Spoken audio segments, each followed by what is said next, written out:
નમો હરિઘંટાણં નમો સિદ્ધાણં નમો આયર્યાણં નમો જયાણં નમો લોલસવસાહુણાં એસો પંચનમોકારો સર્વપાવપણાસનો મંગલાણં સંવેશે પરમં હવૈ મંગલમ અજ્ઞાનતિમિરંધાનાં જ્ઞાનાંજનશલાકયા નેત્રયોન્મિલિतं येन તસ્મૈ શ્રી ગુરવે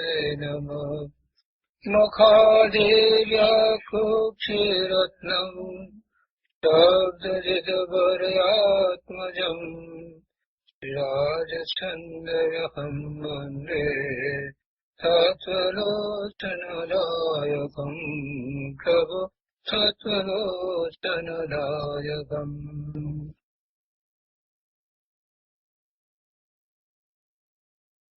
આત્મસિદ્ધિ. કૃપાળુદેવ શ્રીમદ રાજચંદ્રજી રચિત આત્મસિદ્ધિ તથા આત્મસિદ્ધિ પર પૂજ્ય ગુરુદેવ કાનજી સ્વામીના પ્રવચનો, એનો સ્વાધ્યાય ચાલે છે. એમાં 77મી ગાથા પૂરી થવા આવી છે. 77મી ગાથામાં આપણે ઘણો વિસ્તાર કર્યો, ઘણી વાત સમજ્યા છીએ. હવે કેટલીક પ્રયોજનભૂત વાત બાકી રહી છે, એ આજે લઈશું અને પછી આગળની ગાથા શરૂ કરીશું. તો આત્મસિદ્ધિ ઉપર પૂજ્ય ગુરુદેવ કાનજી સ્વામીના પ્રવચનો,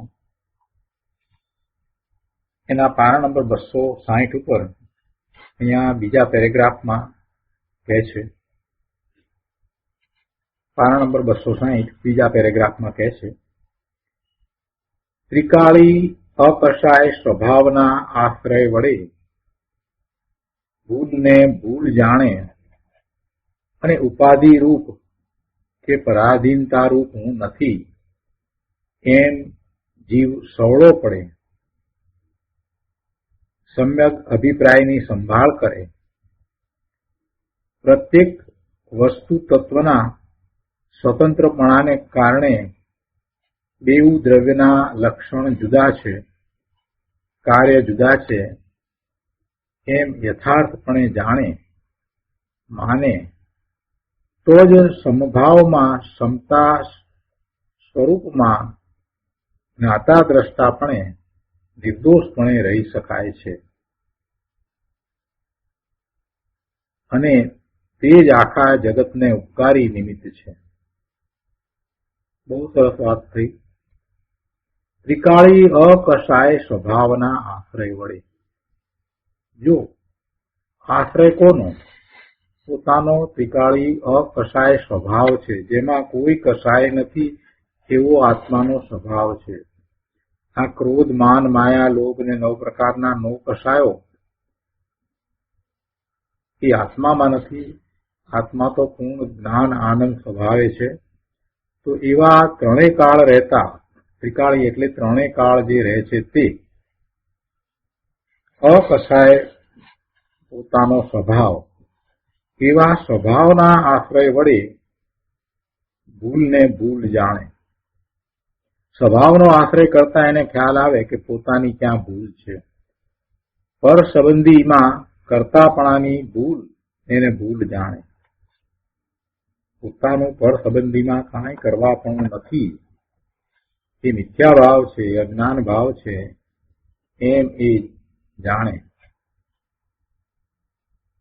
અને ઉપાધિ રૂપ કે પરાધીનતા રૂપ હું નથી એમ જીવ સવળો પડે. મારે કર્મની ઉપાધિ નથી, હું ત્રિકાળ શુદ્ધ છું. પોતાના શુદ્ધ સ્વરૂપનો આવો દ્રઢ નિર્ણય કરે કે પોતે ત્રિકાળ શુદ્ધ છે, જ્ઞાન સ્વભાવી ભગવાન આત્મા છે અને પરની આધીનતા નથી, પરાધીનતા નથી, પોતે પરને આધીન નથી. પોતાનું જ્ઞાન આનંદ સુખરૂપ પરિણમવું પોતાને કારણે છે. એમાં બીજો કોઈ કાંઈ કરતો નથી, કરાવી દેતો નથી. અને જો એ સ્વથી ચ્યુત થઈ અને પરનું લક્ષ કરે તો શુભાશુભ ભાવે થાય ત્યારે પણ એમાં ખરેખર જોવા જઈએ તો એ પર કાંઈ કરતું નથી, બીજો કોઈ એને કાંઈ કરાવે છે એમ નથી. પોતાનો જ દોષ છે, પોતાના અપરાધને કારણે એ શુભાશુભ ભાવે થાય છે. એટલે ક્યારેય જીવ પરાધીન તો છે જ નહીં, પણ એને પરાધીનતાનો ભાવ અંદરમાં પડ્યો છે ને, જે મિથ્યા ભાવ છે. તો કે છે કે એવા પરાધીનતા રૂપ હું નથી એમ જીવ સવળો પડે, એટલે કે એની માન્યતામાં એ સવળો પડે. સમ્યક અભિપ્રાયની સંભાળ કરે. દિનેશ્વર ભગવાનની વાણીમાં જે વાત આવી છે એ વાતને સમજી અને પછી એમ પોતે અભિપ્રાય બાંધે અને એ અભિપ્રાયની સંભાળ કરે, એટલે કે પછી એ અભિપ્રાયમાંથી ચ્યુત ન થાય. પ્રત્યેક વસ્તુ તત્વના સ્વતંત્રપણાને કારણે બેઉ દ્રવ્યના લક્ષણ જુદા છે, શરીર અને આત્મા. એક જળ છે, બીજો ચેતન છે. બંને આકાશના એક જ ક્ષેત્રમાં રહ્યા છે, પણ બંને લક્ષણોથી જુદા છે, ભિન્ન છે. અને દરેક દ્રવ્ય સ્વતંત્રપણે પોતે પોતાનું કાર્ય કરે છે, કેમ કે એનામાં એવા ગુણો છે. એટલે પ્રત્યેક વસ્તુ તત્વના સ્વતંત્રપણાને કારણે બેઉ દ્રવ્યના લક્ષણ જુદા છે, કાર્ય પણ જુદા છે. આત્મા ચેતન છે અને શરીર છે તે જડ છે. એમ યથાર્થપણે જાણે, એમ જ પછી શ્રદ્ધામાં રાખે, એટલે કે એમ જ માન્યતામાં રાખે, એમ માને તો જ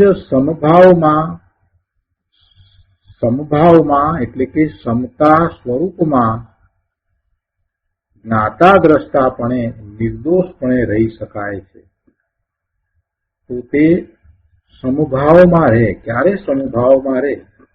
કે વસ્તુના સ્વરૂપને જેમ છે તેમ જાણે તો સમભાવમાં રહે ને. વસ્તુના સ્વરૂપને જેમ છે તેમ નહીં જાણતા અન્ય પ્રકારે જાણશે તો એને રાગ અને દ્વેષ થવાના જ છે. પૂતગળ પદાર્થો મને સુખી કરે અથવા તો પૂતગળ પદાર્થો મને દુઃખી કરે એવી ઊંધી માન્યતામાં તો એને રાગ અને દ્વેષ થશે જ. એટલે સમભાવ એનો ક્યાંથી રહેશે? ઊંધી માન્યતા છોડે છે અને વસ્તુના સ્વરૂપને યથાર્થપણે જાણે છે તો પછી હવે એને બધા જ પદાર્થો જેમ છે તેમ જણાય છે, એટલે કોઈના પ્રત્યે રાગ કે દ્વેષ ઉત્પન્ન થતા નથી.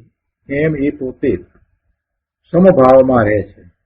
બીજી રીતે કહીએ તો જીવને જીવ જ માને છે, જીવને જીવ માને છે અને પૂતગળને પૂતગળ માને છે. એવા સમભાવમાં એ રહે છે.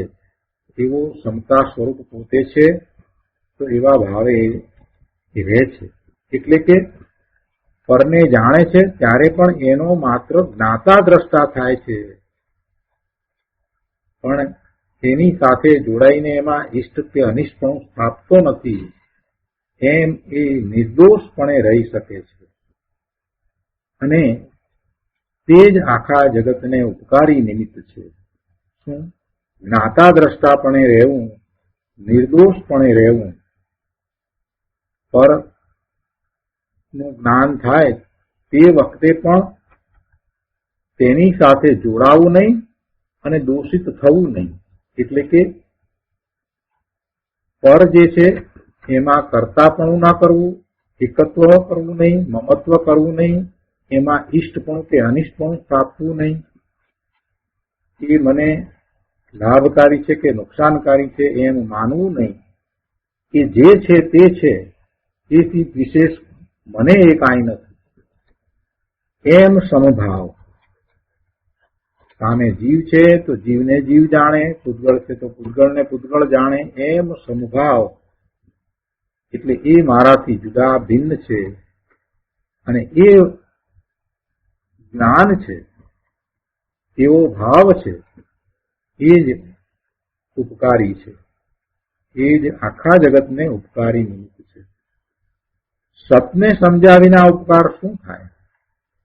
સાચું જ્ઞાન થયા પછી ધર્માત્માને પૂર્વનો યોગ અને સુગરાગની વૃત્તિ હોય ત્યાં લગી દયાદાનના વિકલ્પ આવે છે અને કાર્ય થઈ જાય છે. કાર્ય તો એના કારણે થવાનું છે, એ જ થાય છે. આને સુગરાગની વૃત્તિ હોય છે એટલે કાર્ય થાય છે એમ નથી. પૂતગળના કાર્યો પૂતગળના કારણે થાય છે. એ વખતે આને એવો સુભાવ આવ્યો છે તો એ એમ માની લે કે પોતાને કારણે ત્યાં કાર્ય થયું છે, તો મિથ્યાત્વ છે.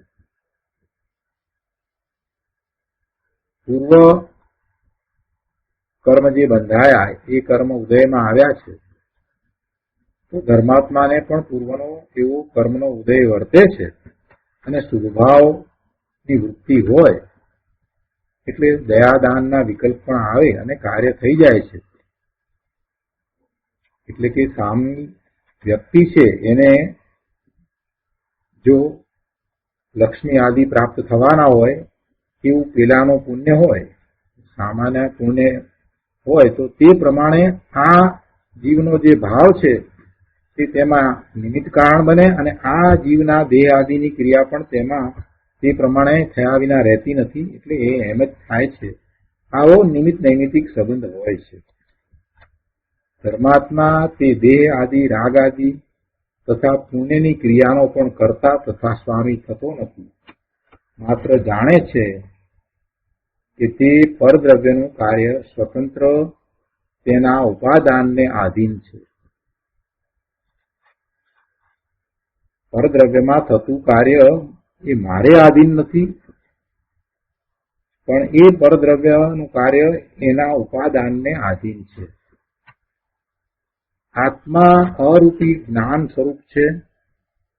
તે દેહ આદિ વસ્ત્ર આદિનો કરતા હોય તો તેની ક્રિયા જ્યારે કરવા માંગે ત્યારે કરી શકે, પણ તેમ દરેક વખતે થતું નથી. તેમ તો થતું નથી. વસ્તુનો નિયમ સમજો કે કરતા તેને કહીએ કે જે સમયે કરવા ધારે ત્યારે કરી શકે તો એક કરતા. પણ એમ તો થતું નથી કે પરના કાર્યો જે સમયે જ્યારે ઈચ્છે ત્યારે જેમ કરવા હોય તેમ કરી શકે છે. એમ તો થતું નથી. એટલે વાસ્તવમાં એનો કરતા નથી. ચેતનનું જ્ઞાન કર્મ છે. જીવ ચેતન છે અને એનું કાર્ય શું છે તો જ્ઞાન. એ એનું કર્મ. ચેતન ભગવાન આત્માનું કર્મ શું?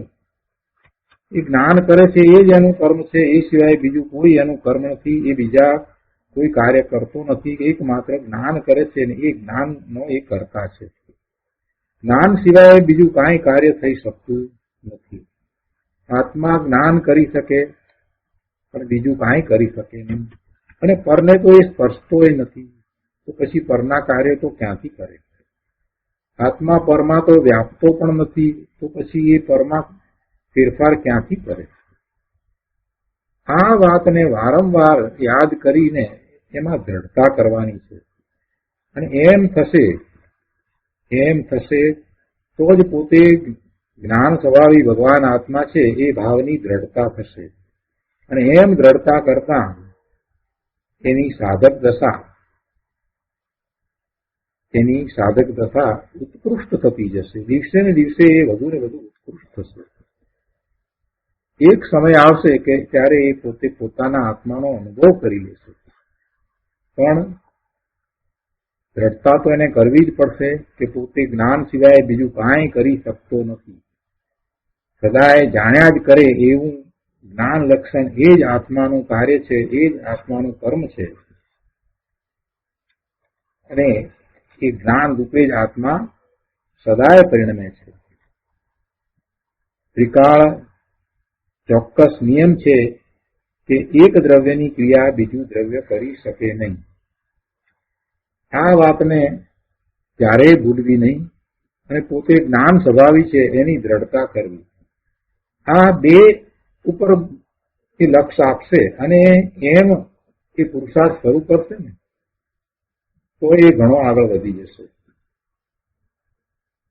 પૂર્વે ભૂતકાળમાં એને ક્યારેય એવો પુરુષાર્થ કર્યો જ નથી કે પોતે જ્ઞાન સ્વભાવી ભગવાન આત્મા છે અને જ્ઞાન સિવાય બીજું કાંઈ કરી શકતો નથી. આવા દ્રઢ નિર્ધાર એને પૂર્વે કર્યા જ નથી. અને બીજું સાથે સાથે કે પોતાથી બીજા અન્ય દ્રવ્યો જુદા છે અને દરેક દ્રવ્ય પોતે પોતાનું કાર્ય કરવા માટે સક્ષમ અને સ્વતંત્ર છે. એટલે અન્ય દ્રવ્યમાં હું કાંઈ કરી શકતો નથી એવો અકર્તા ભાવ જીવે ક્યારેય કર્યો નથી. એટલે આ જ સાધકને સૌથી પહેલું કરવા જેવું છે, પોતાના સ્વરૂપનો નિર્ણય અને પરનો એ અકર્તા અભોગતા છે એવી દ્રઢતા.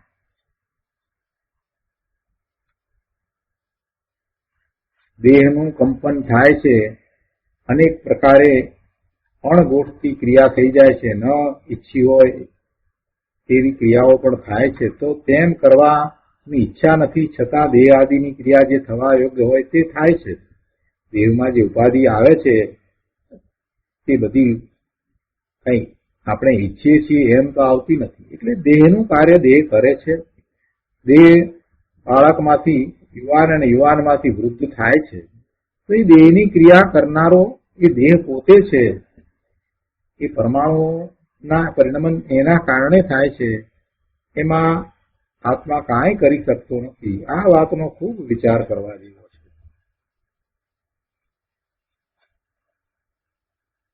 આ ઉપરથી કોઈ કહે કે તો શું અમે પાપ ક્રિયા કરીએ એમ કે દેહની ક્રિયા જે થવા યોગ્ય છે તે થાય છે ને તેમાં તું કરી શકતો નથી તો પછી અમારે આ બધા વ્રત તપ નહીં કરવાના તો શું કરીએ? અમે પાપ ક્રિયા કરીએ?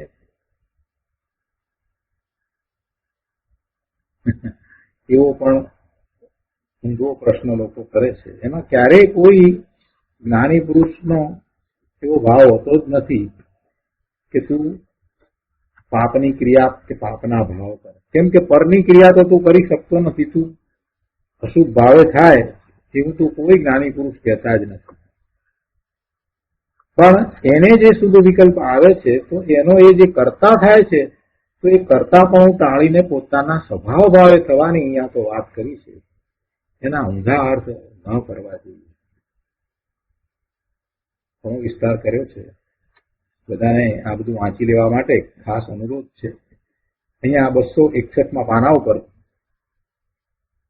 આ ગાથા પૂરી કરતા ગુરુદેવ કહે છે કે આત્મા અરૂપી જ્ઞાન મૂર્તિ છે. જળ અને ચેતનની જુદી જુદી સ્વાધીન ક્રિયા છે.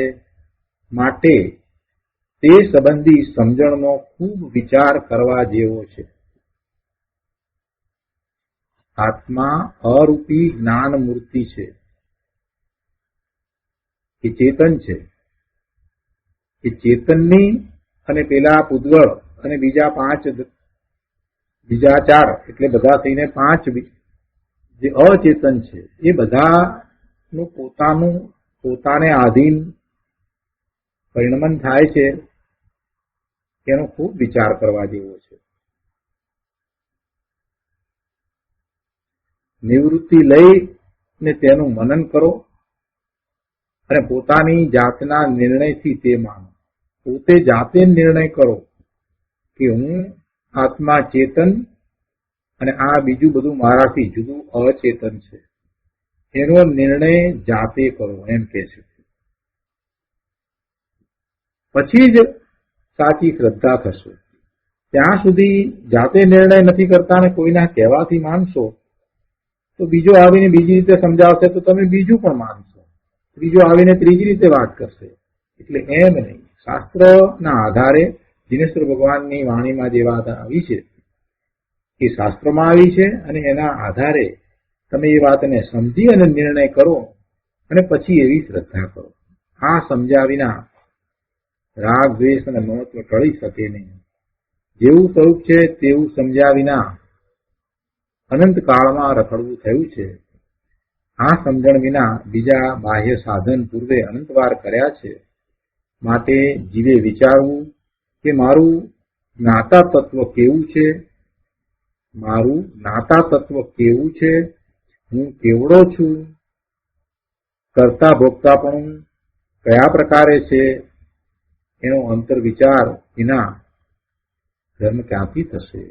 લોકોએ સહેલામાં ધર્મ માની લીધો છે. પરાધીનતામાં, પર આશ્રિતપણામાં એ ધર્મ માને છે તો એ વાતને છોડવી પડશે. તે પરાશ્રિત પરાધીન છે જ નહીં. પરાશ્રિતપણા ઉપર મીંડા મૂકવા પડશે, એટલે કે એ છે જ નહીં. પોતાને પરનો આશ્રય કે પરાધીનતા નથી.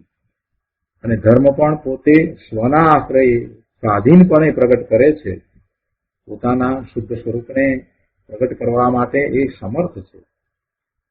પ્રથમ શ્રદ્ધામાં સર્વજ્ઞ વિતરાગ કથિત સ્વ આશ્રયપણાનું ગ્રહણ થતા સર્વથા પર આશ્રયની શ્રદ્ધાનો ત્યાગ થઈ જાય છે. વિતરાગ પરમેશ્વરે જે કહ્યું છે તે પ્રમાણે સ્વ આશ્રયપણાનું ગ્રહણ થતા સ્વના આશ્રયે જ જ્ઞાન, આનંદ, સુખ ને શાંતિ પ્રગટે છે એવું નિર્ધાર થતા, એ ઉપદેશનું ગ્રહણ થતા સ્વનું લક્ષ થાય છે અને પર આશ્રયની જે વૃત્તિ છે એ ઘટતી જાય છે. અને છેવટે પછી પર આશ્રય ધર્મ છે જ નહીં, એટલે પછી પર આશ્રયનો સહજ ત્યાગ થઈ જાય છે. સ્વના આશ્રય પછી ધર્મ પ્રગટે છે. કરતા શું છે તેનો અધિકાર ચાલે છે ને. જીવ કર્મનો કરતા છે એમ કરીને વાત શરૂ કરીને, અને એમાં શિષ્યએ જે પ્રશ્ન કર્યા હતા એના સમાધાન ચાલી રહ્યા છે ને. તો ગુરુદેવ કહે છે કે કરતા શું છે તેનો અધિકાર ચાલે છે ને. આત્મા જ્ઞાન ઘન છે, તે બાહ્ય જળ આદિ પર પદાર્થોનો કરતા નથી. રાગરૂપ કરતાપણાના ભાવે પરમા કર્તૃત્વ માન્યું હતું તે હવે જ્ઞાન અને ભાન થયે તે અકર્તા થઈ શકે છે. એટલે હવે જીવને પરમાર્થે જે કરતાપણું છે તેની વાત કરે છે કે તે કઈ રીતે કરતા છે. પહેલા જે કરતાપણું સમજાયું એ તો વ્યવહારથી કરતાપણું સમજાયું કે વિભાવ ભાવનો કરતા છે. અને એ વખતે પણ એ જ્ઞાન અવસ્થા કે અજ્ઞાન અવસ્થામાં એ પર દ્રવ્યનો તો ક્યારેય કરતા થતો નથી. એટલે જયારે જળ કર્મનું કરતાપણું કહ્યું તો એને તો ઉપચારથી કરતાપણું કહ્યું, અને પોતાના ભાવ શુભાશુભ ભાવનું કરતાપણું કહ્યું, એને વ્યવહારથી કરતાપણું કહ્યું. પણ પરમાર્થે ખરેખર કરતાપણું શું છે? પરમાર્થથી જીવને શેનું કરતાપણું છે?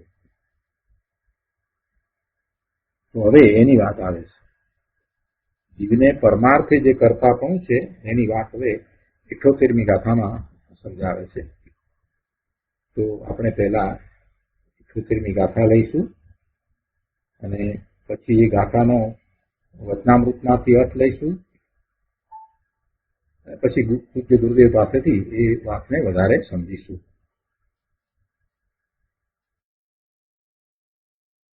ઇઠ્ઠોતેરમી ગાથા બહુ ભાવવાળી ગાથા છે. ચેતન જો નિજ ભાનમાં કરતા આપ સ્વભાવ, વર્તે નહીં નિજ ભાનમાં કરતા કર્મ પ્રભાવ.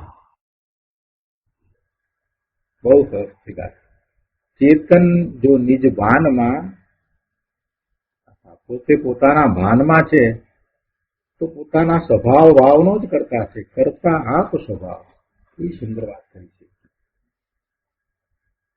વર્તે નહીં નિજ ભાનમાં, પોતાના સ્વભાવ ભાવે નથી વર્તતો, નિજ ભાનમાં નથી રહેતો, તો પછી કર્મનો કરતા થાય છે. બહુ સુંદર વાત છે. આપણે એનો પેલા વચનામૃતમાંથી અર્થ લઈએ છીએ. વચનામૃતમાં 78મી ગાથાના અર્થમાં કહે છે કે આત્મા જો પોતાના શુદ્ધ ચૈતન્ય આદિ સ્વભાવમાં વર્તે તો તે પોતાના તે જ સ્વભાવનો કરતા છે. તે એટલે જે સ્વભાવ છે એ સ્વભાવનો કરતા છે. પોતાનો ચૈતન્ય સ્વભાવ છે, પોતે જ્ઞાન આનંદ ગુણો ધરાવે છે તો એવા સ્વભાવે છે. અંદરમાં એવા આનંદ ગુણ પડ્યા છે તો એવા આનંદ ગુણનું પરિણમન છે એ એનો સ્વભાવ છે. દરેક દ્રવ્ય એનામાં રહેલા ગુણો રૂપે પરિણમે એટલે એ એનો સ્વભાવ કહેવાય. અને દ્રવ્ય શું છે? દ્રવ્ય તો ગુણોનો સમૂહ છે. આ જીવ દ્રવ્ય પણ ગુણોનો સમૂહ છે અને એ ગુણોનું પરિણમન છે. તો જે ગુણો છે એ ત્રિકાળ જ હોય, એ દરેક અવસ્થાને વિશે રહે. કોઈ અવસ્થાને વિશે ગુણમાં કાંઈ ફેરફાર થઈ જાય એમ બને નહીં. અને ગુણોનું પરિણમન જેવા ગુણો છે એ જ રીતે હોય, અન્ય પ્રકારે હોય નહીં, વિપરીતપણે થાય જ નહીં. એટલે શુદ્ધ પરિણમન જ હોય. અને ગુણોનું પરિણમન ક્યારેય અટકે નહીં. ગુણોનું પરિણમન ક્યારેય અટકે નહીં. આ સિદ્ધાંતને સમજીએ તો ભગવાન આત્મા ચૈતન્ય અનંત ગુણોનો પિંડ એ માત્ર જ્ઞાન આનંદ સુખ શાંતિ નિર્મળતા સ્વચ્છતાના સ્વભાવે જ હોય. એટલે આત્મા જો પોતાના શુદ્ધ ચૈતન્ય આદિ સ્વભાવમાં વર્તે તો તે પોતાના તે જ સ્વભાવનો કરતા છે, અર્થાત તે જ સ્વરૂપમાં પરિણમિત છે. તે જ સ્વરૂપમાં એ પરિણમિત છે એટલે કે એની પરિણતિ એ જ સ્વરૂપમાં છે, એવા ભાવે જ એ પરિણમે છે. અને તે શુદ્ધ ચૈતન્ય આદિ સ્વભાવના ભાનમાં વર્તતો ન હોય ત્યારે કર્મ ભાવનો કરતા છે.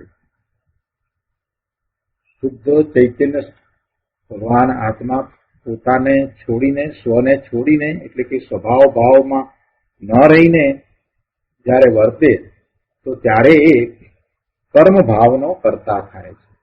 કર્મ ભાવનો કરતા થાય છે. પર પદાર્થોનો તો કરતા થતો જ નથી, કર્મ ભાવનો કરતા થાય છે. કેટલું બધું સ્પર્શ છે. આગળ વિશેષ અર્થ પણ અહીંયા કરે છે વચનામૃતમાં. અહીંયા વિશેષ અર્થ પણ છે, એ પણ લઈએ આપણે.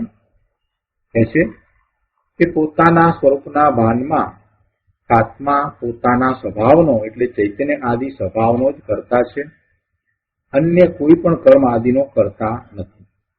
અને આત્મા જ્યારે પોતાના સ્વરૂપના ભાનમાં વર્તતો નથી ત્યારે કર્મના પ્રભાવનો કરતા થયો છે. પરમાર્થે તો જીવ અક્રિય છે એમ વેદાંત આદિનું નિરૂપણ છે. અને જીન પ્રવચનમાં પણ સિદ્ધ એટલે શુદ્ધ આત્માનું અક્રિયપણું છે એમ નિરૂપણ કર્યું છે. છતાં અમે આત્માને શુદ્ધ અવસ્થામાં કરતા હોવાથી સક્રિય કરો એવો સંદેહ અત્રે થવા યોગ્ય છે. તો તે સંદેહ આ પ્રકારે સમાવવા યોગ્ય છે. શું વાત કરી? પહેલા તો કયા પ્રકારનો સંદેહ છે એને જરાક સમજી લઈએ, પછી એના સમાધાનને સમજીએ. એમ કહ્યું કે પરમાર્થે તો જીવ અક્રિય છે. જીન પ્રવચનમાં પણ સિદ્ધ એટલે કે શુદ્ધ આત્માનું અક્રિયપણું છે એમ નિરૂપણ કર્યું છે.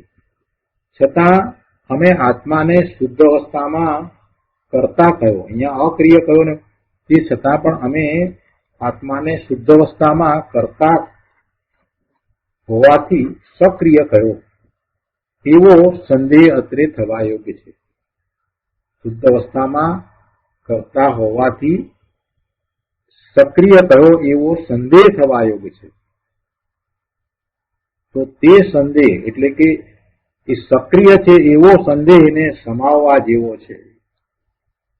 શુદ્ધ અવસ્થામાં કરતા છે એમ કહ્યું તો એ કરતા શુદ્ધ અવસ્થામાં છે એથી કોઈને એમ લાગે કે એને સક્રિય કહ્યો તો એવો સંદેહ સમાવવા યોગ્ય છે. શુદ્ધ આત્મા પરયોગનો, પરભાવનો અને વિભાવનો ત્યાં કરતા નથી. કરતા કયો પણ એ પરભાવનો અને વિભાવનો કરતા નથી, પરયોગનો કરતા નથી, માટે અક્રિય કહેવા યોગ્ય છે. છતાં પણ આવું છે, છતાં પણ પોતે પોતાના સ્વભાવ ભાવે રહ્યો છે. તો કે છે કે પણ ચૈતન્ય આદિ સ્વભાવનો પણ આત્મા કરતા નથી એમ જો કહીએ તો પછી તેનું કંઈ પણ સ્વરૂપ ન રહે. પહેલા તો અક્રિય પણ સમજાવ્યું કે એ પરભાવનો, પરયોગનો, વિભાવનો એ કરતા નથી, માટે એ અપેક્ષાથી એને અક્રિય કહ્યો છે. જીન પ્રવચનમાં પણ સિદ્ધને એ અપેક્ષાએ અક્રિય કહ્યા છે. પણ ચૈતન્ય આદિ સ્વભાવનો પણ આત્મા કરતા નથી એમ જો કહીએ તો પછી તેનું કંઈ પણ સ્વરૂપ ન રહે. એટલે આત્મા જે જ્ઞાન સ્વભાવે પરિણમી રહ્યો છે એ વાતનો એમાં તો અસ્વીકાર થઈ જાય. શુદ્ધ આત્માને યોગ ક્રિયા નહીં હોવાથી તે અક્રિય છે. કોઈની સાથે જોડાણ નથી, યોગ ક્રિયા નથી, શરીર સાથે પણ એ નથી, કેમ કે શરીર તો શુદ્ધ આત્માને છે જ નહીં. એટલે અક્રિયપણું જે દર્શાવ્યું છે તો એ અપેક્ષાએ દર્શાવ્યું છે કે એને યોગ ક્રિયા નથી. એ પરભાવનો, પરયોગનો, વિભાવ ભાવનો એ કરતા થતો નથી એવો શુદ્ધ આત્મા છે તે અક્રિય છે. પણ એમાં એમ નથી કે એ પોતે પોતાના ચૈતન્ય સ્વભાવનો કરતા નથી એવો અર્થ નીકળતો નથી. જો ચૈતન્ય સ્વભાવનો પણ આત્મા કરતા નથી એમ જો કહીએ તો પછી આત્માનું કંઈ પણ સ્વરૂપ ન રહે. શુદ્ધ આત્માને યોગ ક્રિયા નહીં હોવાથી, કોઈ સાથે જોડાણ નહીં હોવાથી તે અક્રિય છે. પણ સ્વાભાવિક ચૈતન્ય આદિ સ્વભાવરૂપ ક્રિયા હોવાથી તે સક્રિય છે. એને અન્ય સાથે કોઈ જોડાણ નથી, પરના લક્ષ્ય થતા ભાવ પણ નથી. એટલે અન્ય સાથે તો એને શુદ્ધ આત્માને કોઈ પ્રકારે યોગ નથી. પણ સ્વાભાવિક પોતાનો જે સ્વભાવ છે, પોતાનામાં રહેલા ગુણને કારણે જે સ્વભાવ છે, તો એવા સ્વાભાવિક ચૈતન્ય આદિ સ્વભાવરૂપ પરિણમન સતત ચાલે છે. તો એવી ક્રિયા હોવાથી આત્મા સક્રિય છે.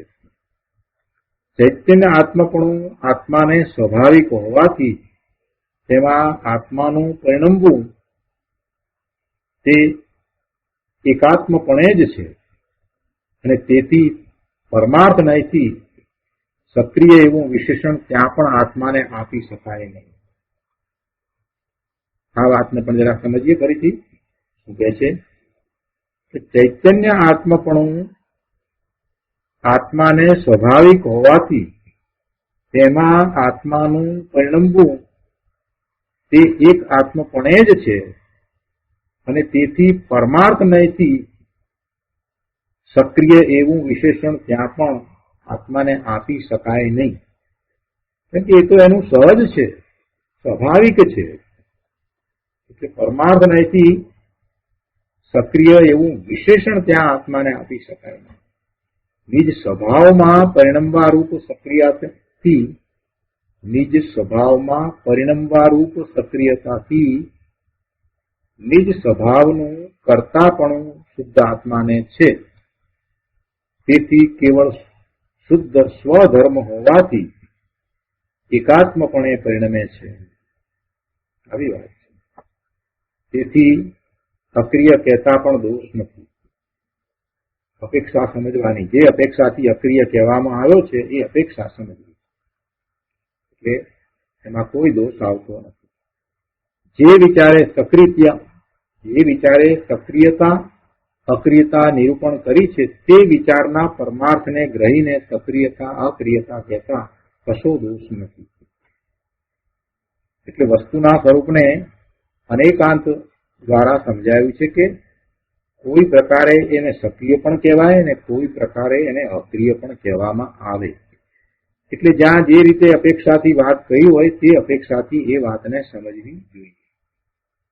શાસ્ત્રમાં જુદી જુદી રીતે વાત ચાલતી હોય ત્યાં જુદી જુદી અપેક્ષાથી કથન કરવામાં આવ્યા હોય તો ત્યાં તેને તે અપેક્ષાએ સમજવા જોઈએ. તો જ દોષ રહિત દ્રવ્યશ્રુતનો અભ્યાસ થશે. અન્યથા તો દોષ રહિત દ્રવ્યશ્રુતનો અભ્યાસ મુશ્કેલ થઈ પડશે. ગમે તેનો અર્થ કરવામાં આવશે તો પછી એમાં દોષ લાગશે અને દ્રવ્યશ્રુતમાં જે વાત છે તેની સમજણ વિના તો પછી ધર્મ ક્યાંથી પામશે. તો આ રીતે આપણે આ 78મી ગાથાનો વચનામૃતમાંથી અર્થ સમજ્યા. હવે પૂજ્ય ગુરુદેવ કાંજી સ્વામીએ 78મી ગાથા જે રીતે સમજાવી છે એ પણ આપણે લઈએ. આત્મસિદ્ધિ ઉપર પ્રવચન આ પુસ્તકમાં પાના નંબર 261 ઉપર અહીંયા 78મી ગાથા ને સમજાવતા કહે છે કે ચેતન જો નિજ ભાનમાં કરતા આપ સ્વભાવ વર્તે નહીં નિજ ભાનમાં કરતા કર્મ પ્રભાવ. આ વાત ઝીણી પડે છે, આ વાત સૂક્ષ્મ લાગે છે, તેનું કારણ લોકોને તત્વનું મનન નથી. તત્વને સમજવું પછી એના ઉપર ચિંતન ને મનન કરવું એ લોકો કરતા નથી ને એટલે પછી વાત એમને અઘરી લાગે, વાત એમને સૂક્ષ્મ લાગે, ઝીણી પડે છે. પણ જાતે વિચાર ન કરે તો પછી લાભ પણ ક્યાંથી થશે. એટલે પોતે જાતે એના ઉપર વિચાર કરવો જ પડે. તીર્થંકર આદિ જ્ઞાની પુરુષનું ઉત્કૃષ્ટ નિમિત્ત મળે છતાં નિમિત્તને ઓળખીને ઉપકારી કારણ પોતે ન બનાવે તો શું ઉપકાર થાય. એટલે કે એવા મહાપુરુષો સત્પુરુષો એમની નિશ્રા પ્રાપ્ત થઈ હોય, તીર્થંકર ભગવાનના સમોસરણમાં જવાનું થયું હોય તો એ બધા તો ઉત્કૃષ્ટ નિમિત્ત છે. અને એ ઉત્કૃષ્ટ નિમિત્ત ક્યારે કહેવાય કે એમને એ ઓળખી અને એમના ઉપકારને એ ગ્રહણ કરે, એટલે એમની કરુણાનું એ ભાજન થાય. એટલે કે એમણે જે વાત કરી છે, જે તત્વ સમજાયું છે એને જેમ છે તેમ યથાર્થ સમજીને એમણે જે રીતે પુરુષાર્થ કર્યો છે એવા પુરુષાર્થે પરિણમે તો એને એ જ્ઞાની મહાપુરુષનો ઉપકાર થયો એમ કહેવાય. તો એ જ્ઞાન પ્રગટ કરે ત્યારે એમ કહેવાય કે જ્ઞાની મહાપુરુષ છે તે તેને નિમિત્ત થયા. બાકી તો તીર્થંકર ભગવાને આપણને નિમિત્ત થઈ શકે નહીં. કે આપણે કાંઈ કરવા જ ન ધારીએ તો પછી શું આપણને કોણ નિમિત્ત થાય. ભગવાનની વાણીનો પ્રવાહ તો અસ્ખલિતપણે વહેતો હોય, સમુચરણમાં આપણે બેઠા હોઈએ છીએ પણ આપણે કોઈ વાતને સમજીએ જ નહીં, બગાસા ખાધા કરીએ અથવા તો ત્યાંની શોભા જોયા કરીએ તો પછી શું દશા થાય. તીર્થંકર ભગવાન આપણને કેવી રીતે નિમિત્ત થાય. કોઈને નિમિત્ત થઈ શકતું જ નથી. જીવ પોતે પુરુષાર્થ કરે છે, પોતે પુરુષાર્થ કરે છે ને એવું કાર્ય થાય છે તો ત્યાં જે હાજર છે એની ઉપર નિમિત્તનો આરોપ કરવામાં આવે. તો પોતે પુરુષાર્થ જ ન કરે ને કાર્ય જ ન થાય તો પછી નિમિત્ત ક્યાંથી કહેવાય. ભગવાનની વાણી છે, અલૌકિક વાણી છે, અપૂર્વ વાણી છે, બધા લોકો સમુદ્રમાં સાંભળે છે ને કેટલાક તો એમાંથી ત્યાં ને ત્યાં જ પ્રભુને શરણે પહોંચી જાય છે. પ્રભુ પાસે પહોંચી જઈ અને પોતાના દીક્ષાના ભાવ પ્રગટ કરે છે અને ગણધર ભગવાન પાસે એ દીક્ષા ગ્રહણ કરે છે, બીજા મુનિ પાસે દીક્ષા ગ્રહણ કરી લે છે. એવા પણ જીવો હોય છે. બીજા કેટલાક એવા પણ હોય છે કે પ્રભુની વાણીમાં જે પરમ સત્ય પ્રગટ થયું છે એ સત્ય ઉપર ખૂબ મનન મંથન ચિંતન કરે છે અને પોતાના જીવનમાં મોટું પરિવર્તન લાવી દે છે. ખૂબ મનન મંથન ચિંતન કરતા પોતાના સ્વરૂપમાં એકાગ્રતા કરતા સમ્યક દર્શન પ્રગટ કરે છે. અને કેટલાક એવા પણ હોય છે કે પ્રભુની વાણીને એક કાનથી સાંભળી બીજા કાનથી કાઢી નાખી વસ્ત્ર ખંખેરી અને ઉભા થઈને ચાલ્યા જાય છે. હવે પ્રભુની વાણી તો એ એક જ પ્રકારની હતી, પણ બધાને એમાં લાભ જુદો જુદો થયો. જેવો પુરુષાર્થ એવો લાભ થાય. એટલે ઉપકાર આપણને ક્યારે થાય, નિમિત્ત આપણને ઉપકારી કારણ ક્યારે થાય કે આપણે પોતે એવો પુરુષાર્થ કરીએ તો થાય. વાત અહીંયા ગુરુદેવ કરી છે કે તીર્થંકર આદિ જ્ઞાની પુરુષ નિમિત્ત મળે છતાં નિમિત્તને ઓળખીને ઉપકારી કારણ પોતે ન બનાવે તો શું ઉપકાર થાય? પોતે પ્રયોગ કરવાનો પોતાની ઉપર અને પોતાને પ્રયોગ સફળ થાય છે એટલે પછી ત્યારે જે એ વખતે હતું એના ઉપર નિમિત્તનો આરોપ આપવામાં આવે છે. પુણ્ય પાપ રાગ આદિ પર વસ્તુનો અકર્તા થઈ હું નિર્મળ જ્ઞાતા જ છું એમ પોતાની દ્રઢતા કરે, નિશ્ચલ અભિપ્રાય કરે તો રાગ દ્વેષની ભાવના મટે અને જળનો કરતા ન થાય તો પોતાના જ્ઞાનનો કરતા થાય. શું કહ્યું કે પુણ્ય પાપ રાગ આદિ જે પર વસ્તુઓ નો એક અકર્તા પહેલા તો થાય, એનો કરતા નથી, એનો કરતા થાય નહીં. જે કંઈ થાય છે તે માત્ર જુએ, શુદ્ધાવ આવે તો પણ એને જુએ, પર સાથે જોડાય પણ નહીં.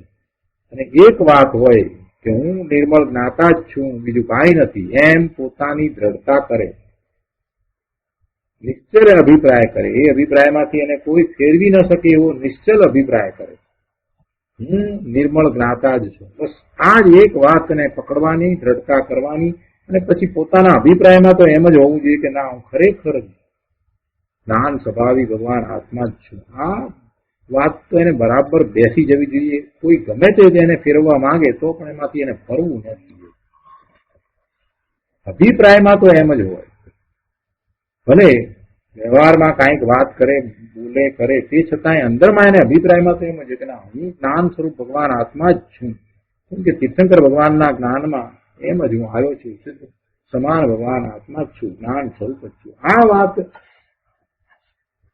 એને નિશ્ચલ થવાની જરૂર છે. આ વાતમાંથી એને કોઈ લગાવી ન શકે, એમાંથી એને ચલિત ન થવું. અને અભિપ્રાયમાં તો એમ જ રહેવું જોઈએ. અભિપ્રાયમાં એટલા માટે કે બહારમાં એને કાંઈ પણ કરવા પણ થતું હોય, કોઈ વખત પર સંબંધી વાતમાં એ ખૂબ ઊંડો ચાલ્યો જાય, રસ પણ લે, આવું બધું થયું હોય, તે છતાંય આ જો અભિપ્રાયમાં હશે કે ના ના, હું તો જ્ઞાતા જ છું, તો પછી એને લપસીને નીચે પડી જવાનું નહીં થાય, એ પાછો ઉપર આવી જશે. કરે આ બધા પરભાવો સાથે, પર દ્રવ્યો સાથે હું ક્યાં જોડાણ કરીને રહી ગયો, હું ક્યાં અટકી ગયો? હું તો જ્ઞાતા દ્રષ્ટા છું, હું તો જ્ઞાન સ્વરૂપી ભગવાન આત્મા છું. પેલું અભિપ્રાયમાં એ વાત પડી હશે ને તો ગમે તેટલો નીચે ગયો હશે તો પાછો આવી જશે. અભિપ્રાયમાં એ નહીં હોય તો પછી અન્ય પ્રકારે માન્યતા કરીને એને ઘણું પડવાનું થશે, ઘણું પડવાનું. બહુ શાંતિથી વિચારવા જેવું છે. અભિપ્રાય તો સાચો જ હોવો જોઈએ. હું નિર્મળ જ્ઞાતા છું એમ પોતાની દ્રઢતા કરે, નિશ્ચલ અભિપ્રાય કરે તો રાગ દ્વેષની ભાવના મટે. પછી રાગ દ્વેષ બધા મંદ પડી જશે, પછી કસાય બધા મંદ પડી જાય અને જળનો કરતા પણ ન થાય, પણ પોતાના જ્ઞાનનો કરતા થાય. પછી સમ્યક દર્શન તરફ કરે. દેહ આદિ જળ પરમાણુ, દેહ આદિ શુભ અશુભ આદિ ક્રિયા મારી નથી. દેહ આદિ જળ પરમાણુ, દેહ આદિ એટલે આ જે પરમાણુનો સ્કંધ એવો દેહ અને એની ક્રિયાઓ બધું શુભ કે અશુભ આદિ ક્રિયા અને આ પુણ્ય પાપ વૃત્તિ, શુભ ભાવ અશુભ ભાવ, આ અનેક પ્રકારની ઈચ્છા, કામના, મનોરથો, એ બધું અસ્થિરતા અને ક્ષણિક વિકાર રૂપ છે. એ પોતાના મૂળ સ્વભાવ ભાવથી એને ચલિત કરનારું છે. એને અસ્થિરતા રૂપ છે. એ છે તો ક્ષણિક, છે તો વિકાર, એ જીવનો ધર્મ પણ નથી, પણ એમાંનું કાંઈ પણ એને ગમે છે આ પરમાણુનો સ્કંદ એવું શરીર ગમે છે કે સુભાવ ગમે છે કે પુણ્યની વૃત્તિ ગમે છે કે કાંઈ પણ ગમે છે, તો એનાથી એને વિકાર થાય છે, એટલે કે એને ભાવ કર્મ બંધાય છે અને ભવના ભ્રમણ જ થાય છે. અને જો એમાં એ ધર્મ માને તો મોટું મિથ્યાત્વનું પાપ થાય છે, કેમ કે એ કાંઈ જીવનો ધર્મ નથી, પણ અનાદિની એ માન્યતા કરીને રહ્યો છે, એટલે એ પરના લક્ષ કરીને પર દ્વારા પોતાને કાંઈક પ્રાપ્ત કરવું છે એવી પરાધીનતાથી છૂટતો જ નથી. એ હંમેશા એ પરાધીન જ રહ્યો છે, અનાદિનો એ પરાધીન જ રહ્યો છે. કે છે કે એમ એ પરાધીનતાથી એ છૂટીને પોતે પરાધીનતાથી છૂટવા માંગે તો છૂટી શકે એવો છે. એટલે પરાધીનતાથી છૂટીને રાગાદિથી રહિત નિર્મળ જ્ઞાન સ્વભાવમાં જો જીવ ઠરે તો ત્યારે એ નિશ્ચયથી પરમાર્થે જ્ઞાનનો કરતા થાય અને એમ એને સંકિત પ્રત્યે છે, સમ્યક દર્શન થાય છે. અને એ ચોથા ગુણ જ્ઞાનની દશા છે. હું જ્ઞાનનો કરતા છું એટલે કે રાગાદિક તથા જડની ક્રિયામાં સ્વામી પણ હતું તે ટળ્યું અને પોતાના પૂર્ણ સ્વતંત્ર બેહદ સુખ સ્વરૂપનું અહમપણું નિર્દોષપણું થયું. એ જ્ઞાનમાં ટકવું તે જ ચારિત્ર છે.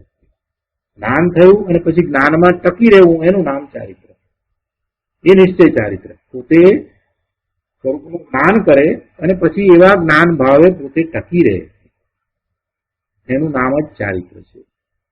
એ નિશ્ચયથી ચારિત્ર છે. મન વાણી દેહની ક્રિયામાં ધર્મ માની પુણ્ય આદિમાં અટકવું અજ્ઞાન વડે થતું હતું તેને એ બધું એને અજ્ઞાન વડે થતું હતું તેને એ વિભાવ જાણીને એ મારો ધર્મ નથી એમ તે ઉપાધિથી જુદો પડીને નિર્મળ શ્રદ્ધા જ્ઞાન દ્વારા જ્ઞાતા દ્રષ્ટા પણ એટલે કે સાક્ષીપણે ટક્યો, એટલે વિકારનો કરતા ન થયો તો પોતાના નિર્દોષ જ્ઞાનનો કરતા થયો. તો આ ગાથાનો અર્થ કરતા પહેલા ગુરુદેવે આ વાત સમજાવી અને આ વાતને આપણે અંતરમાં રાખી અને હવે ગાથાનો અર્થ સમજવાનો છે. આ જે વાત કરી એ મહત્વની વાત, એ પ્રયોજનભૂત વાતને યાદ રાખવાનું અને હવે પછી સમજવાનું કે આમ એ પોતે પોતાના નિજ ભાનમાં રહી શકે. કેમ કે ગાથાની શરૂઆત કઈ રીતે કરી કે ચેતન જો નિજ ભાનમાં, પોતે નિજ ભાનમાં કેવી રીતે થાય એ તો સમજવું પડશે ને. એટલે ગુરુદેવે પહેલા નિજ ભાનમાં કેવી રીતે જવું, નિજ ભાનમાં એટલે પોતે જ્ઞાન સ્વભાવી છે તો જ્ઞાન ભાવે કેવી રીતે થવું એની વિધિ બતાવી. હા, મસ્તું નથી ગુરુદેવે વર્ણન કર્યું. મેં એમ કહ્યું છે ને કે ચેતન જો નિજ ભાનમાં કરતા આપ સ્વભાવ, તો એ નિજ ભાનમાં પોતાના ભાનમાં કેવી રીતે જાય તો આ રીતે જવાય, એ વિધિ અહીંયા બતાવી. ત્યાંથી શરૂઆત કરી, હું નિર્મળ જ્ઞાતા જ છું એવી દ્રઢતા. ને એવી દ્રઢતા કઈ રીતે થાય તો કે તીર્થંકર આદિ જ્ઞાની પુરુષનું ઉત્કૃષ્ટ નિમિત્ત પ્રાપ્ત થયું છે તો પોતે એવો પુરુષાર્થ કરે કે જેથી ખરેખર એને એ નિમિત્ત થયા એમ થઈ શકે. પોતે એવો પુરુષાર્થ કરે અને પછી નિર્મળ જ્ઞાતા જ છું એ દ્રઢતા કરે એવો અભિપ્રાય, અને એવા અભિપ્રાય સહિત એ આખો પુરુષાર્થ કરે છે તો એ જ્ઞાન સ્વભાવે થઈ શકે. પરનો કરતા નથી, રાગાદી ભાવનો પણ કરતા નથી અને હું જ્ઞાન સ્વભાવી છું, આ વાતનો એને નિર્ણય કરી અને એમાં જ્ઞાન સ્વભાવે થવાનું છે. એમ એ ચેતન પોતે નિજ ભાનમાં જો પ્રવર્તે, એટલે ચારિત્રની વાત પણ અહીંયા એટલા માટે જ લીધી કે જ્ઞાનમાં ટકવું તે જ ચારિત્ર છે. એટલે ચેતન જો નિજ ભાનમાં પોતાના ભાનમાં રહ્યો, એ જેટલો સમય પોતાના સ્વભાવ ભાવે રહ્યો એટલું નિશ્ચયથી ચારિત્ર થયું. તો આ ચારિત્રની દશાની વાત આમાં આવી જાય છે. એટલે ગુરુદેવે આ વાત કરી છે. તો સમજવાનું છે, ગુરુદેવે આટલી બધી વાત કરી, કોઈને એમ થાય કે આ ગાથાની તો વાત જુદી છે ને આ કેમ? અરે પ્રભુ, ગાથામાં જ એ ભર્યું છે ભાવ, એમાંથી જે કાઢીએ ત્યારે ખબર પડે કે નિજ ભાન કોને કેવું. હજી સુધી ક્યારેય એને નિજ ભાન થયું જ નથી, પોતાના સ્વરૂપનું ભાન થયું જ નથી. એને તો એ ક્યારે જાણતો જ નથી, ક્યારે જાણ્યું નથી, પ્રયત્ન કર્યા નથી, એટલે આ વાત કરી. પછી પોતે નિજ ભાનમાં નથી તો કર્મનો પ્રભાવ એટલે કે કર્મનો એ કરતા થાય છે એ વાત કરી. પણ એ તો અનાદિનું છે, એમાં શું નવું છે? મૂળ વાત જે કરવાની છે, પ્રયોજનભૂત વાત તો આ છે કે પોતે નિજ ભાનમાં વર્તે, અને એમ વર્તે તો પછી પોતે પોતાના સ્વભાવ ભાવનો જ કરતા છે. બહુ સુંદર વાત છે. તો ગુરુદેવે આ વાત આપણને સમજાવી. હવે આગળ લઈએ થોડીક વાત. 263 પાના ઉપર અહીંયા કહે છે, ગાથાની નીચે કહે છે કે આ મહાપદમાં ઊંડું અવગાહો, મનન કરો, આ જ સાર છે. આ ગાથાને શું કહે છે કે આ ગાથા છે એને તો કહે છે કે મહાપદ છે, એનું મનન કરો, એ જ સાર છે. ઊંડું અવગાહન કરો, એ કરવા જેવું છે, એ સારભૂત છે. આ બે લીટીમાં જ્ઞાની તથા અજ્ઞાનીનું વલણ કર્યું છે. હિત અહિત જાણ્યા પછી હિતનું સેવન થઈ શકે. પોતાના સ્વરૂપની સાચી ઓળખ વિના સમ્યક દર્શન નથી, અને સમ્યક દર્શન વિના ધર્મ નથી. પહેલા તો એને એ સમજવું પડશે, પોતાના સ્વરૂપની ઓળખ તો કરશે ત્યારે એ પોતાના સ્વરૂપમાં રહેશે ને. આ વાત કરી એટલે કોઈએ અહીંયા પ્રશ્ન કર્યો છે કે પણ જ્યાં લગી સમ્યક દર્શન ન થાય ત્યાં લગી શુભ ક્રિયા, વ્રત, તપ, દાન વગેરે કરીએ તો શું વાંધો? ભાઈની રુચિ શુભ ક્રિયાની છે એટલે એવો ઉત્તર એમને તો અપેક્ષા રાખી હોય કે હા ગુરુદેવ એમ કે છે કે આ કાંઈ વાંધો નહીં. મોટા ભાગના નહીં એમ જ અપેક્ષા હોય કે ગુરુદેવ એમ કે છે કે આ કાંઈ વાંધો નહીં, ત્યાં સુધી શુભભાવ કરો તો કાંઈ વાંધો નહીં, એમ જ કહેશે. એમ ગુરુદેવે સમજાવ્યું છે. ગુરુદેવ ઉત્તર આપ્યો છે. ગુરુદેવ શું કહે છે કે દેહ આદિની ક્રિયાનું કરવું કે ન કરવું તે કઈ આત્માને આધારે નથી. દેહ આદિની ક્રિયા જે થાય એને આત્મા કરે છે, પહેલા તો એ વાત કરશું. દેહ આદિની ક્રિયાનું કરવું તે કઈ આત્માને આધારે નથી. આત્મા ગમે તે ઈચ્છે તો તે જ પ્રમાણે શું દેહની ક્રિયા થાય છે? નથી થતું. કયા આત્માએ એવું ઈચ્છ્યું કે આ શરીર ઘરનું થાય? કોઈ આત્માએ ઈચ્છ્યું નથી. જે આત્મા જે શરીરની સાથે રહ્યો છે એ શરીરમાં રોગ આવે એવું કોઈ આત્માએ ઈચ્છ્યું નથી, છતાં થાય છે. દેહ આદિની ક્રિયાનું કરવું કે ન કરવું એ કઈ આત્માને આધારે નથી. તો પછી બધી જ ક્રિયાને વિશે એમ સમજી લેવાનું કે શરીરની જે કઈ ક્રિયા થાય એ બધી નો કરનારો આત્મા છે જ નહીં. કહે છે ને કે શુભ ક્રિયા કરીએ તો શું વાંધો? પહેલી તો એ સમજ આપી કે ભાઈ તું દેહ આદિની ક્રિયા કરી શકતો નથી. મેં ન કર્યું એમ અજ્ઞાની માને. બીજી વાત લીધી છે એમાં વધારે. અજ્ઞાની એમ માને કે મેં ન કર્યું એમ અજ્ઞાની માને, ત્યાં જ્ઞાન શું કરે? માટે પ્રથમ આત્માનું સ્વરૂપ તો સમજો, એ જ કાર્ય છે. જ્ઞાતાનું જ્ઞાન કાર્ય છે. મન, વાણી, દેહની પરમાણુની ક્રિયા ચેતનને આધીન નથી. મન, વાણી, દેહ એ બધું જળ છે. એ પૂતગળ પરમાણુ ના સ્કંદ, એ બધું પૂતગળ, એ પૂતગળના બધા સ્વરૂપો. વાણી પણ પૂતગળ. તો એની ક્રિયા એ ચેતનને આધીન નથી. એટલે તમે કાંઈ પણ માનતા હો કે આવી હું વાણી કરું તો એ વાણી એ તમે કરી શકતા નથી. અથવા તો દેહની આ પ્રમાણેની ધર્મ ક્રિયા હું કરું તો તમે એ કરી શકતા નથી. એ થવાની હોય તો જ થાય. વાણી વાણીના કારણે નીકળે છે. દરેકની વાણી વાણીના કારણે નીકળે છે. આત્માને કારણે વાણી છે એમ બિલકુલ નથી. વાણી પણ પૂતગળ છે. દેહની ક્રિયા એના કારણે થાય છે, એ કોઈ ચેતનને કારણે થતી નથી. નાહક મિથ્યા અભિમાન થાય છે કે હું આવી વાણી કરું, હું આવી દેહની ક્રિયા કરું, 8 દિવસના ઉપવાસ હું કરું. શરીરમાં ખોરાક વિનાની 8 દિવસની દશા એ કોને કારણે થાય છે?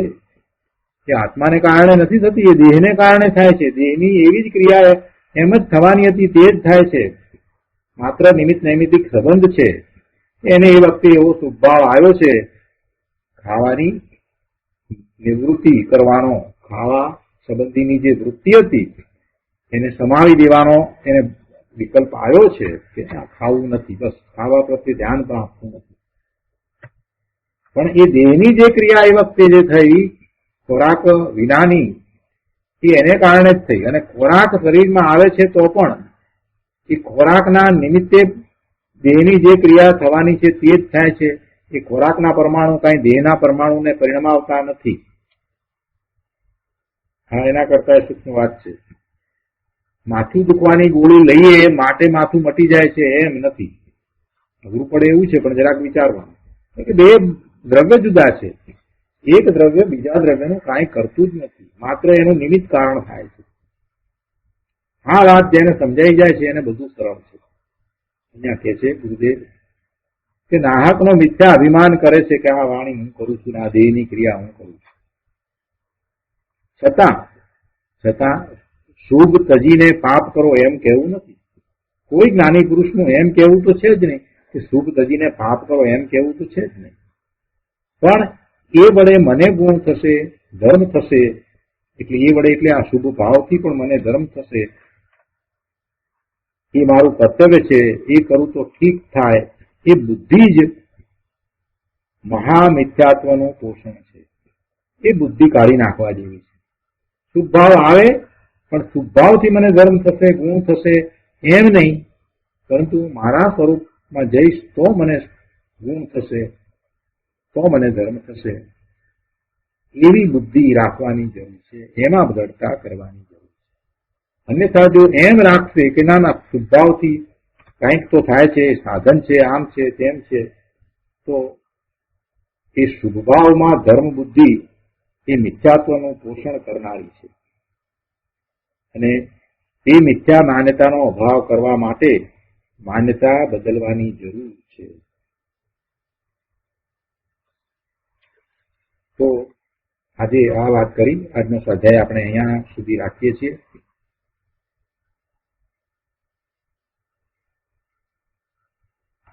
હવે સુખધામ બોલીએ. સુખધામ અનંત સુસંત ચરી દિન રાત રહે તદ ધ્યાન